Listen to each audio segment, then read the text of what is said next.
Ya halo, selamat siang buat teman-teman.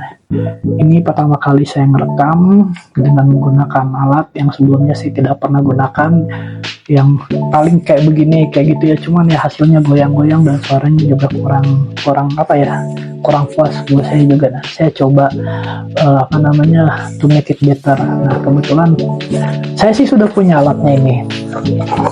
Nah, ini terus saya juga udah punya alat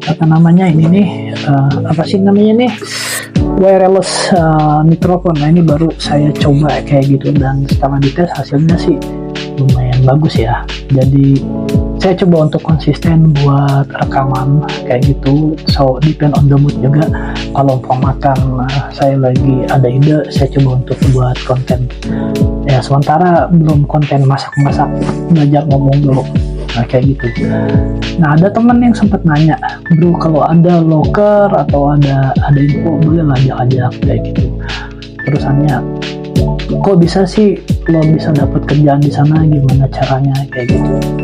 Nah, kalau saya bilang sih itu ya faktor keberuntungan aja sih. Saya yakin teman-teman juga ada banyak faktor keberuntungan, hanya belum ketemu jodohnya. Ya saya pikir ya sabar dan tetap kirim dan yakin pasti dapat kayak gitu. Ini pun juga saya nggak terpikir kalau saya bisa keterima di tempat sejauh ini kayak gitu kan, dan ini impian juga sih sebetulnya. Gimana ya bisa kerja di embassy atau di KBRI kayak gitu. Nah, saya nggak mikir gaji, saya tahu sih ya gajinya mendingan lah kayak gitu kan dibanding tempat-tempat sebelumnya kayak begitu. Nah, waktu itu saya coba untuk ngelamar ke beberapa tempat di Jakarta ya.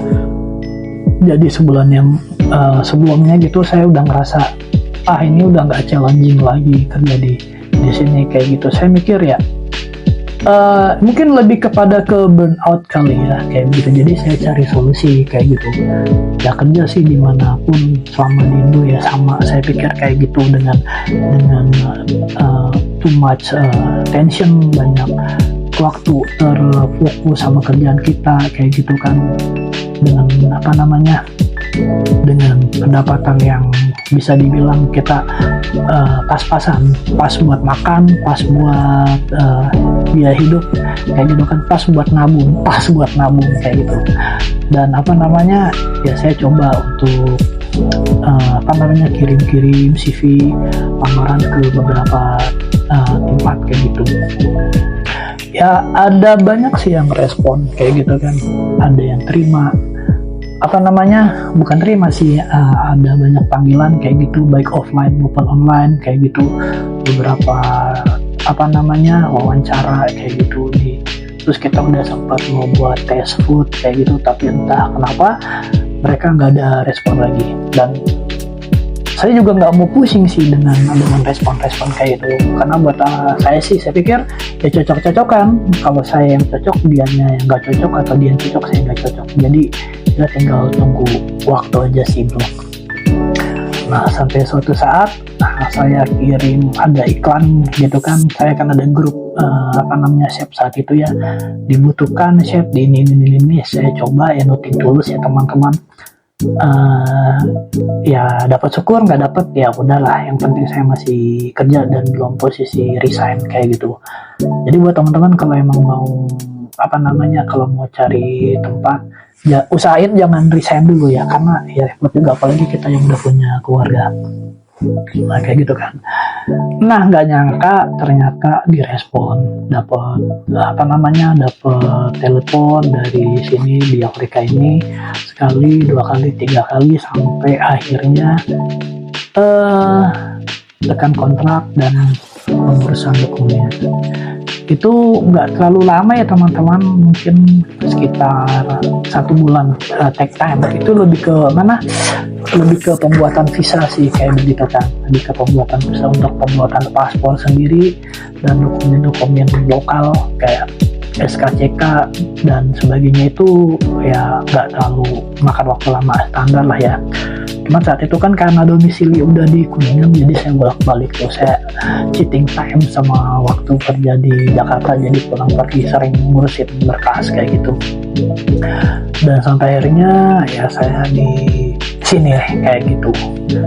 And apa ya, menariknya sih kayak begini teman-teman, ternyata ada orang yang kenal sama saya, dan saya benar-benar nggak nyangka kayak gitu, bahwa orang itu merekomendasikan saya dan memberi saya kesempatan untuk gabung di sini. Ya, dia Pak Victor. Pak Victor dia kenal sama saya udah lama kayak gitu, waktu saya pernah di Vietnam. Jadi dulu saya pernah di Vietnam teman-teman. Nah, karena ownernya itu dia juga lokal staff untuk KBRI di sana kayak gitu, dan KBRI sering banget order ke kita kalau ada event-event, dan disitulah mereka kenal sama saya, termasuk Pak Victor. So thank you Pak Victor ya, thank you banget. Nah, kembali pertanyaan, kalau ada lowongan ajak-ajak atau kayak gimana ya? Sebetulnya sih bukannya nggak mau ya teman-teman, karena di sini ini gimana ya? Di sini itu di Wisma ini kita itu ada tim. Tim itu terdiri dari satu chef, satu ajudan, dan satu housekeeping. Dan mereka ini harus mengfulfill kegiatan yang ada di Wisma kayak gitu. Ajudan bertugas untuk mendampingi Pak Bapak kayak gitu kan. Nah, kalau housekeeping dia tugas-tugasnya ya dia termasuk support saya kayak gitu kan, dengan kegiatan preparing saya memasak kayak gitu dah. Terusannya yang satunya lagi ya tadi ajudan udah, housekeeping udah, saya sendiri ya tugasnya ya kayak gitu. Kayak begitu. Dan ini semua ada di kendali dubes kita kayak gitu. Maksudnya ya udah nggak bisa nambah lagi kayak gitu, nggak bisa nambah, nggak bisa kurang kayak gitu. Kalau performa kita bagus, bismillah ya kita akan direkomendasikan to the next ambassador, atau kita bisa pindah negara. Nah, itu tergantung sama situasi nanti ya. Untuk saya sih ya nggak mikirin hal itu, yang penting saya kerja fokus sama tanggung jawab ya teman-teman ya. As do as my best kayak gitu. Kalau